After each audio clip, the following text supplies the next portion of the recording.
Summary channel. On this video we're going to discuss the most important events that took place during the previous 12 hours. We have lots of very interesting updates, so let's start. And during this video we're going to discuss the ceasefire between Iran and Israel, and we're going to discuss the end of the 12 days war between these two countries. Furthermore, we're going to talk about the statements that were made by the President of the United States of America, Donald Trump. And also we will try to understand whether it's the end of the war or just the beginning of something bigger. Furthermore, during this video we're going to discuss the situation in Ukraine, where the Russians continue their offensive operation and where the Ukrainians announced additional terrorist attack against the Russian civilians and the population of Russia. So let's wait and see what is going to be next, but one thing we can say for sure, that the Russians once again managed to improve their positions during the previous night, and they managed to do this significantly. So let's start, and let's begin with Israel and with Iran. And first let's talk about the statements that were made by the President of the United States of America, Donald Trump. In the evening of the 23rd of June of 2025, the President of the United States of America made several very important statements. And probably this was the first one and one of the most important, because he stated that congratulations world, it's time for peace. This post was published on his social network somewhere at 11 p.m. on the 23rd of June of 2025. And obviously everybody understood that he was talking first of all about the conflict between Israel and Iran. Later, he made another statement, and he made this statement at 12 a.m. He reported that congratulations to everyone, it has been fully agreed by and between Israel and Iran that there will be a complete and total ceasefire in approximately 6 hours from now, when Israel and Iran have put down and completed their in-progress final missions. For 12 hours, there is going to be ceasefire, first ceasefire, at which point the war will be considered ended. So this is very important statement, and as he promised, 6 hours later he made another statement. This ceasefire is now in effect. Please do not violate it. Donald J. Trump, President of the United States.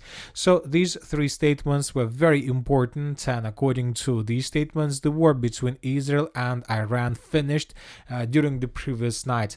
This is very important, and this war finished with the retaliatory strike of Iran on the US bases that were located on the territory of the state by the name of Qatar.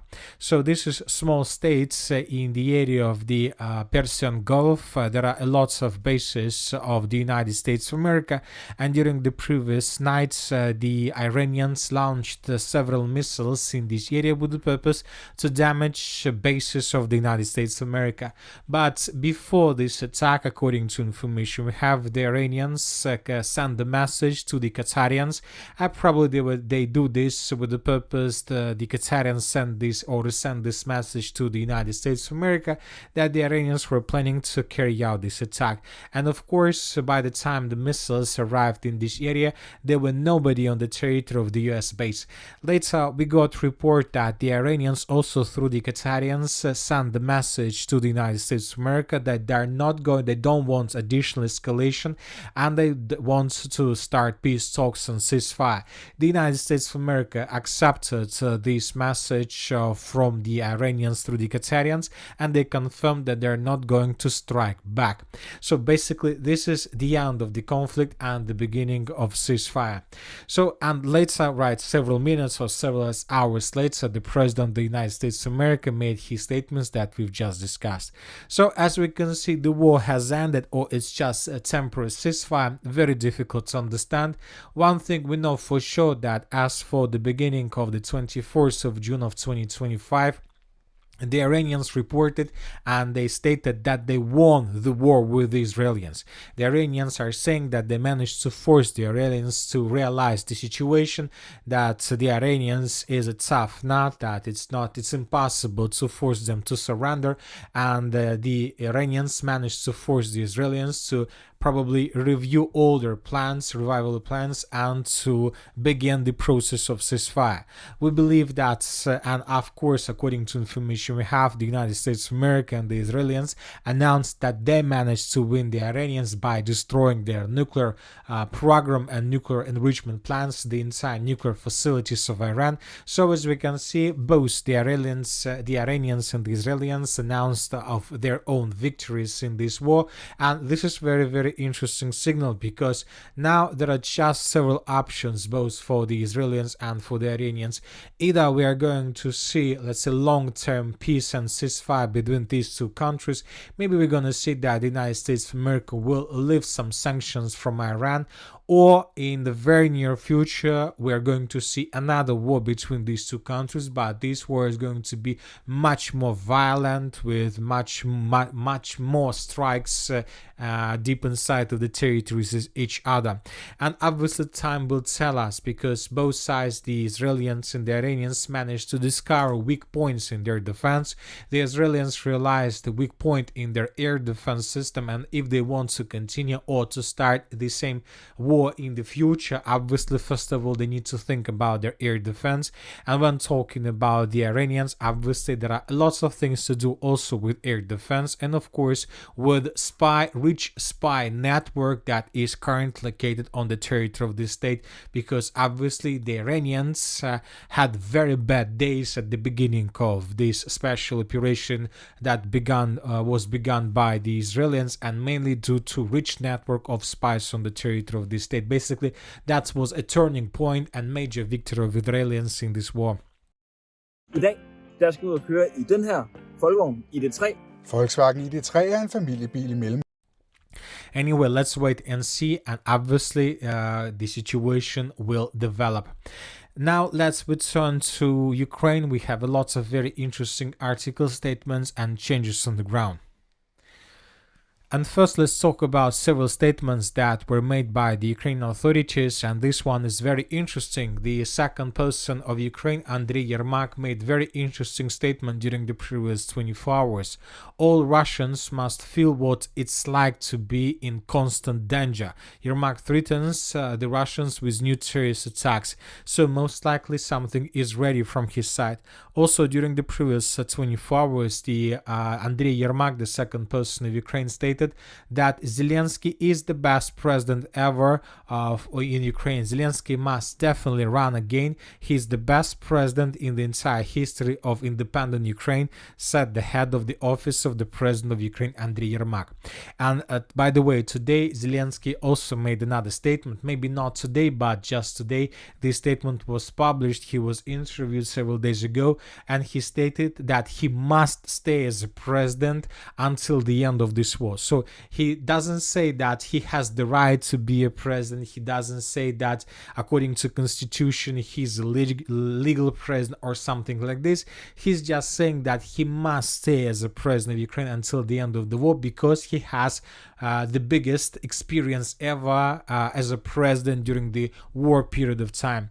So which means that both the Ukraine, Zelensky, are trying to prepare the population before the beginning of another president elections, but at the same time he's trying to tell us that he's not going to go anywhere. Now let's discuss the situation along the line of combat contact, and very interesting updates are coming from the northern Kupiansk direction. Today, both the neutral mappers and pro-Ukrainian sources reported that the Russians managed to improve their positions significantly. According to these sources, the village of Golubovka was taken by the Russians during the previous 24 hours. The Russians secured this territory, and this is very important piece of news, because I would like to remind you that during the previous days we got lots of reports, and the Minister of Defense of the Russian Federation reported that the village of Mirova or Moskovika was taken by the Russians, and based on that report of the Minister of Defense we adjusted this small pocket in Russian favor, and then we make a conclusion that most likely the Russians would try to cut the pocket in the vicinity of Golubovka. And today several sources, as you can see, confirmed this information, that most likely this this village and this territory, and these facilities were secured by the Russians, and the Russians currently have very strong positions to the north of the city of Kupiansk to begin the operation in the direction of the northern part of the city of Kupiansk itself. The Russians most likely are going to continue their offensive operation in this area. Now let's move further and let's discuss the situation in the southern Kupiansk direction or the Liman direction. According to information we have, during the previous 12 hours, the Russians managed to improve their positions in the vicinity of the settlement by the name of Grekovka. Several true lines were taken by the Russians in this area. Furthermore, according to information we have, the Russians improved their positions in the direction of the settlement of Glushenkova. So let's compare the maps. This is the situation by the end of the 23rd of June, and this is the situation by the beginning of the 24th of June. These fields, as you can see, were taken by the Russians according to several mappers, and these positions were taken by the Russians also according to neutral mappers and according to pro-Ukrainian resources.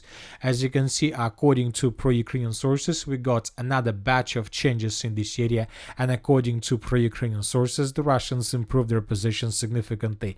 As we discussed in the previous videos, the most important target, and the Russians are tasked to maintain their lines in this area with the purpose to establish control over this red line and to get as close as possible to the settlement of Chernyshina.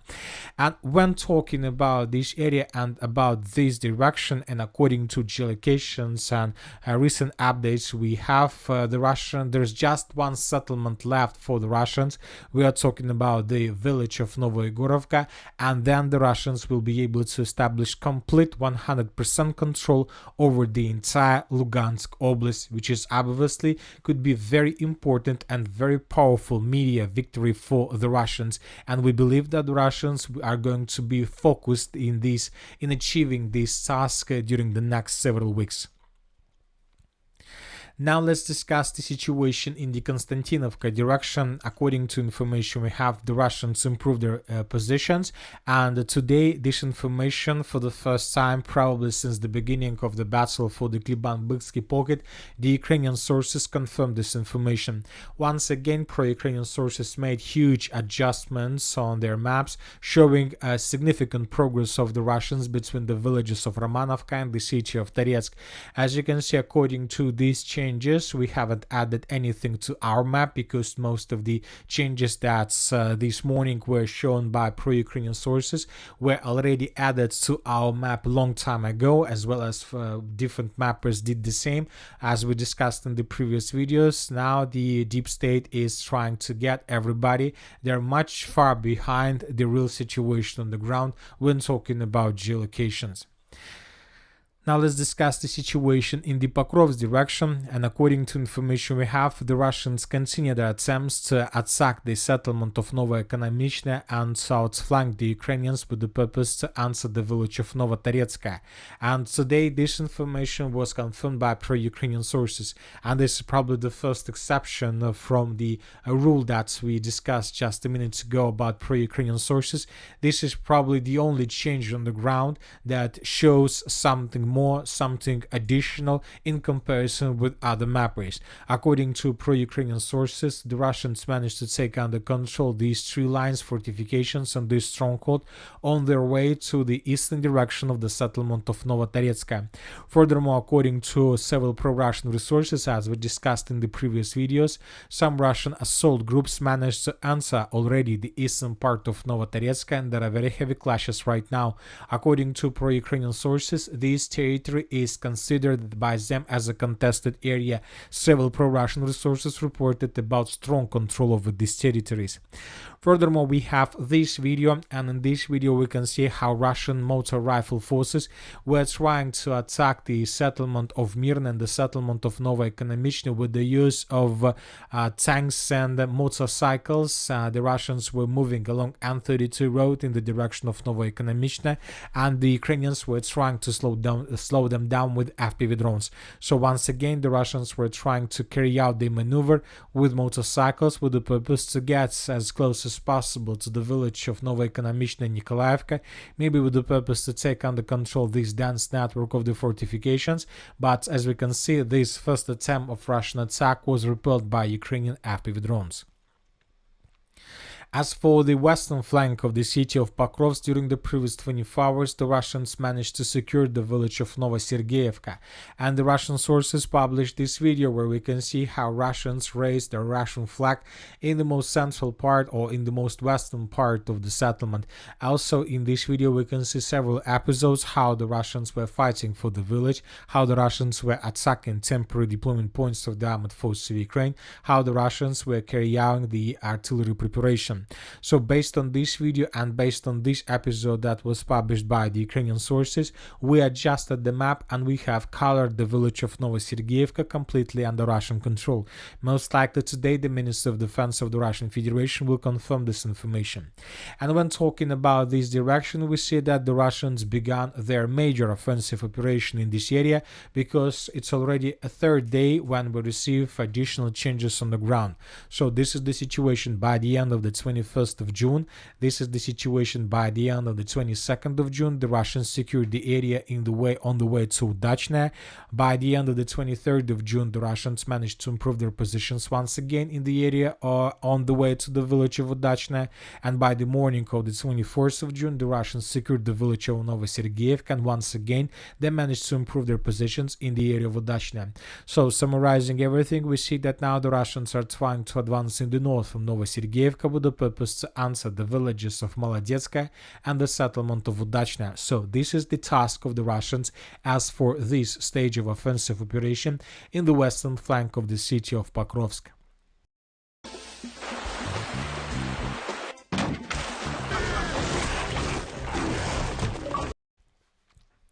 As for the Dnipropetrovsk direction, the Russians during the previous 24 hours, during the previous night, managed to answer the village of Yalta, and this information was confirmed by neutral mappers and by several pro-Russian resources and by pro-Ukrainian sources. So every single source, independent source, confirmed Russian control over the eastern part of the village of Yalta, and the Russians continue advancing. So if the Russians managed to answer the village of Yalta, most likely during the next several days, the Russians would be able to force the Ukrainians to fall back in the direction of the village of Zirka, and the village of Yalta most likely would be colored in Russian favor, and the battle for the final village in this area will begin. At the same time, the Russians continue advancing in the fields in the direction of Shevchenka. The sources reported that the Russians secured completely the eastern part of the settlement, and by the morning of the 24th of June of 2025, the Russians established control for over more than 70% of the settlement. The Ukrainians controlled just the northwestern part of this village, and most likely during the upcoming days the Ukrainians would be forced to abandon this village in the direction of the settlement of Malievka. At the same time, the Russians are trying to attack through the fields to the north of Shevchenka in the direction of Voskresenka, and the Russians are attacking in the same direction towards the village of Voskresenka, but this time from the east. So this Russian offensive operation in this direction is gaining momentum, and the Russians will not stop until they get the border of Dnipropetrovsk region and the Zaporozhye regions. Also, we have lots of interesting updates from the Zaporozhye direction. During the previous 24 hours, the Russians published lots of videos of how they were bombing and attacking the territory between the villages of Plavny, Stepnogorsk and Kamenska. Lots of explosions, lots of strikes were recorded, so it seems that the Russians launched something like artillery preparation, and due to this concentration of fire, due to these strikes, we believe that in the very near future, the Russians will begin their major offensive operation in this area with the purpose to take this territory under complete control and to get as close as possible to the city of Zaporozhye itself, with the purpose to establish certain FPV drone control over this territory as well. And that's it for the short video on Military Summary. Channel reminds we condemn any violence in the world. Thank you for your watching, subscribe to my channel, put your likes, join my Patreon, and have a good day. Bye bye.